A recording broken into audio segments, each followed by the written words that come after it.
ہم والد صاحب کی قبر مبارک کو سر کی طرف سے چومتے ہیں، والدہ صاحبہ کی قبر کو پیروں کی طرف سے چومتے ہیں، کیا میں اپنے مرشد یا داتا صاحب یا میاں محمد بخش صاحب کی قبر مبارک کو چوم سکتا ہوں؟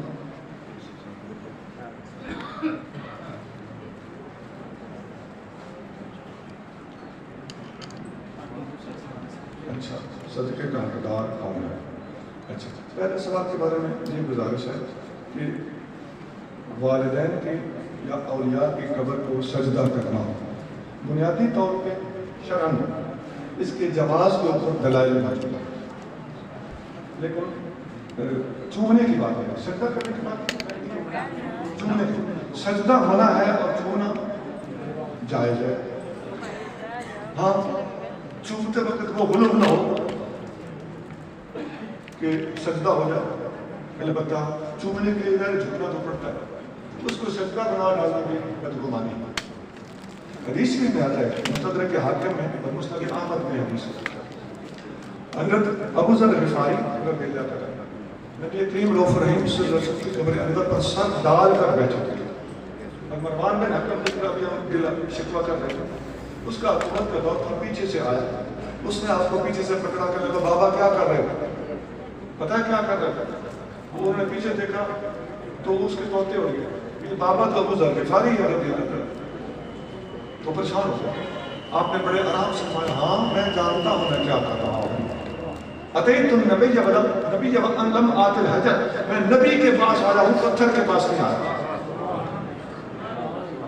اور میں نے نبی کریم صلی اللہ علیہ وسلم کو فرماتے ہوئے سنا ہے، جب نااہلوں کے پاس پہنچتے ہوں تو اس وقت تمہارے لیے مر جانا بہتر ہے۔ اب اس پہ ہٹ کر رہے ہیں کہ تو نااہل ہے۔ اس حدیث سے پتہ چلا ابو ذر غفاری فرمان کو اہل نہیں بلکہ نااہل کہتے تھے، فرمایا کہ اہلوں کے پاس حکومت ہو تو زمین کی پشت پہ رہنا بہتر ہے، نااہلوں کے پاس حکومت ہو زمین کے پیٹ میں اتر جانا بہتر ہے۔ یہ تو ہوگی تھی جواز۔ باقی ادب کیا ہے، احترام کیا ہے، وہ یہ ہے کہ آرام سے پیچھے ہٹ کے کھڑے ہوں۔ نبی پاک صلی اللہ علیہ وسلم کے روضہ انور پر بھی جائیں تو جالیوں پہ گرنے کی بجائے آقا کریم صلی اللہ علیہ وسلم کو مناسب نہ لگے گا آپ کا ایسی حرکت کرنا، تو وہاں پر ادب کا تقاضا یہ ہے، ہمارے علماء نے لکھا ہے کہ 4 ہاتھ پیچھے ہٹ کے کھڑا ہو۔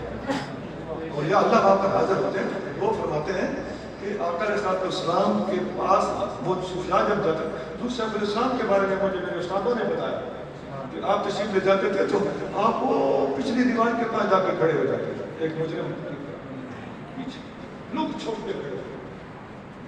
میرے بھائیوں، اللہ والوں کا یہ طریقہ، یہ ایک الگ بات ہے کہ جواز کے باوجود، جواز اپنی جگہ ہے، لیکن ادب آداب، خاص طور سے روزہ انور کے آداب یہ ہے کہ پیچھے آ جاتے۔ اتنا اعلیٰ حضرت نے لکھا، کیا اتنا تھوڑا کرم ہے کہ تمہیں اس بارگاہ میں حاضر ہونا نصیب ہو گیا؟ صدقہ کس کو